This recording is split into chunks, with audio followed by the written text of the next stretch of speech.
Today we're discussing a pressing issue in the Philippines, poverty and inequality.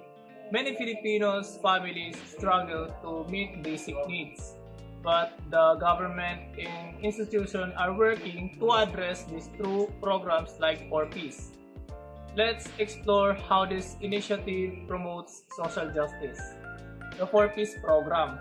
The 4Ps or Pantawid Pamilya program is a conditional cash transfer program launched by the government.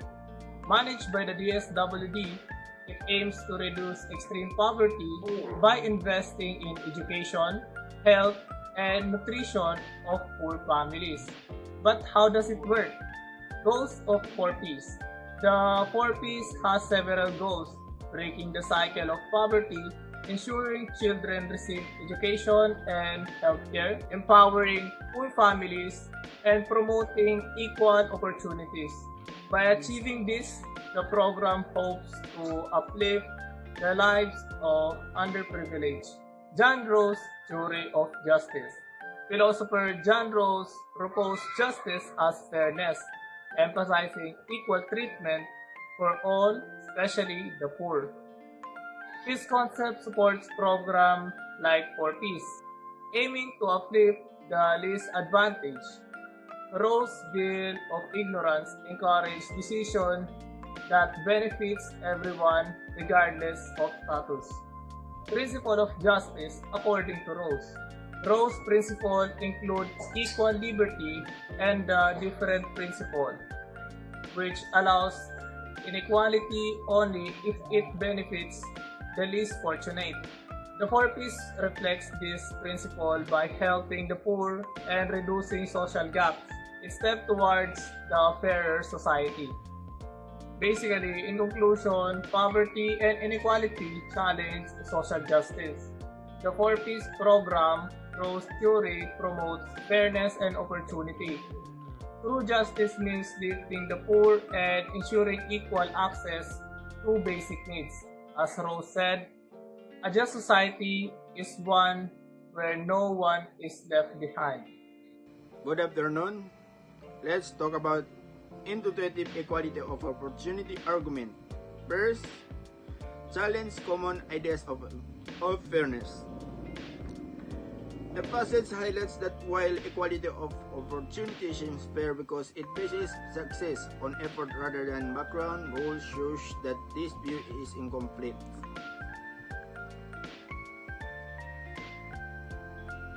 Sinasabi sa passage na kahit mukhang patas ang equality of opportunity dahil base ito sa effort, hindi sa pinagmulan. Pinapakita ni Rawls na kulang pa rin ito.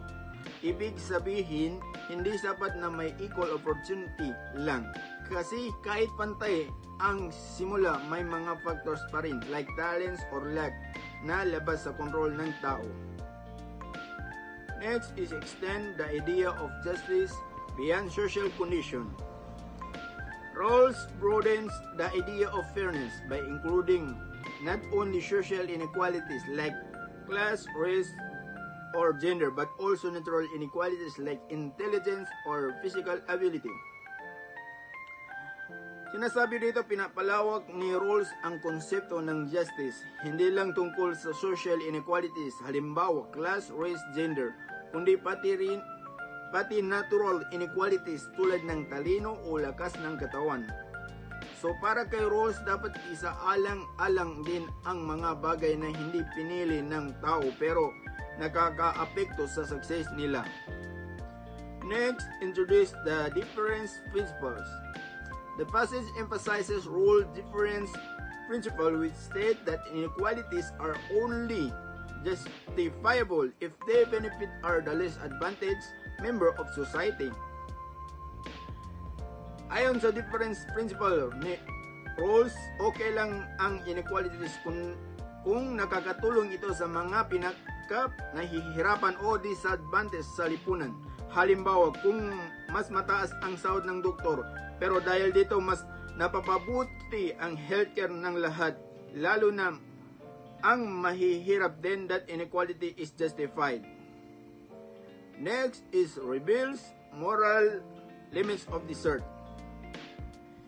It shows that neither social background nor natural talent is something we deserve, so it is morally arbitrary to base reward on them.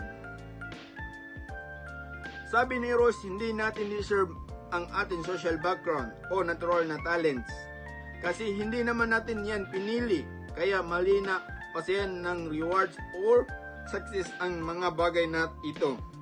Parang sinasabi niya, hindi mo kasalanan kung ipinanganak kang mahirap, hindi mo rin full credit kung matalino ka, kasi chance lang yan. Next, encourage more equal and cooperative society. Rawls' views promotes a system where inequalities are arranged to help everyone, especially to poor and disadvantaged, rather than simplifying rewarding the most gift or hardworking individuals. Ang pananaw ni Rawls ay nagtutulak ng lipunan na mas equal at cooperative, kung saan ang mga inequalities ay nakakaayos para tulungan lahat, lalo na ang mga mahihirap. Hindi lang dapat bigyan ng reward ang pinakamagaling o pinakamasipag, kundi siguro din ang sistema ay makatarungan para sa lahat. Next, social contract argument rules. The social contract argument is important because it provides a fair and impartial method for determining the principles of justice in society by imagining people choosing rules behind a veil of ignorance without knowing their social status, talents, or wealth. Rules ensures that the chosen principles treat everyone equally and without bias. This thought experiment guarantees fairness since no one can design rules to favor themselves. Through these rules shows that rational individuals will choose principles that protect basic rights, ensure fair opportunities, and benefit the least advantaged. The difference principles.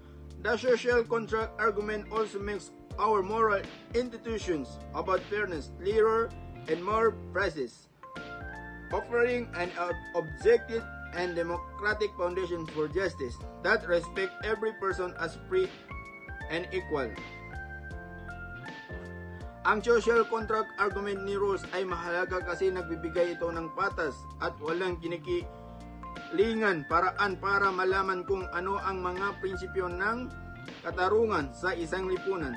Sa thought experiment niya, pinapaisip niya tayo na parang pipili tayo ng mga patakaran habang nasa likod tayo ng veil of ignorance. Ibig sabihin, hindi natin alam kung ano ang magiging katayuan natin sa lipunan, mayaman o mahirap, matalino o hindi, lalaki o babae.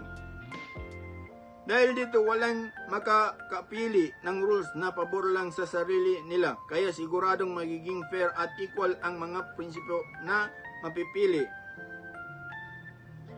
Sa ganitong paraan, ipinapakita ni Rawls na kung rational at patas mag-isip ang mga tao, pinipili sila ng mga prinsipyo na nagpoprotekta sa basic rights ng lahat, nagbibigay ng fair opportunities at nakikinabang din ang mga pinakamahihirap. Ito yung difference principles.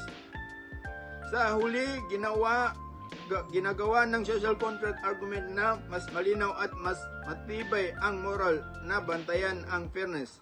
Parang sinasabi ni Rawls na ang tunay na justice ay dapat objective at democratic, pantay ang pagtingin sa lahat ng tao bilang malaya at may parehong mahalaga. Thank you. Next, I will discuss the weaknesses of Rawls' theory and Dworkin's equality of resources. I'll also show how both philosophers contributed to our understanding of equality and welfare state. Weaknesses of Rawls' theory. First, Rawls fails to compensate for natural inequalities. He only looks at social goods like wealth and rights, but ignores natural goods such as talent, health, or ability. This means that even if two people have equal income, someone with disability or illness still faces extra costs, which roles difference principle does not fix. Second, roles fails to address inequalities caused by personal choices. For example, one person chooses to work hard as a gardener while another prefers to play tennis all day. Under role system, the hard-working person might still have to support the leisure-loving one through taxes. This is unfair because people should pay for the cost of their own choices. That's why a just system should be endowment insensitive and ambition sensitive. People's outcomes should depend on their choices, not on luck or talent. Next is the Dworkin's theory, equality of resources. Ronald Dworkin tried to solve these weaknesses. He suggested the auction model, where everyone starts with equal resources, 100 clamshells, and chooses what to buy based on what they value in life. If everyone prefers their own bundle of goods, it passes the envy test, meaning the distribution is fair. This system allows inequality only when it reflects people's different ambitions. To deal with natural disadvantage, Dworkin added the insurance model. Before the auction, people imagined they could be born with disability, so they would buy insurance to protect themselves. In real life, this is like taxes and welfare benefits. Rich people pay more and the disadvantaged receive support. This way, people share responsibility while still promoting fairness. Next is weaknesses of Dworkin's theory. However, Dworkin's theory also has weaknesses. It is impossible to measure how much of someone's success is due to talent or effort. Also, unforeseen events like natural disaster can create unfair outcomes that insurance cannot predict. His theories focuses more on after-the-fact redistribution instead of giving everyone equal starting points.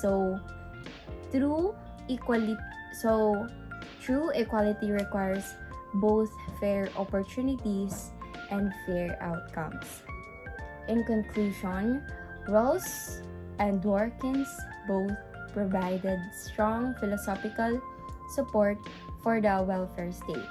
They believe that justice should protect people from unfair disadvantages while respecting freedom of choice. Their main idea is that equality and freedom should work together, not as a compromise, but as the best way to achieve fairness in society. Thank you so much for listening.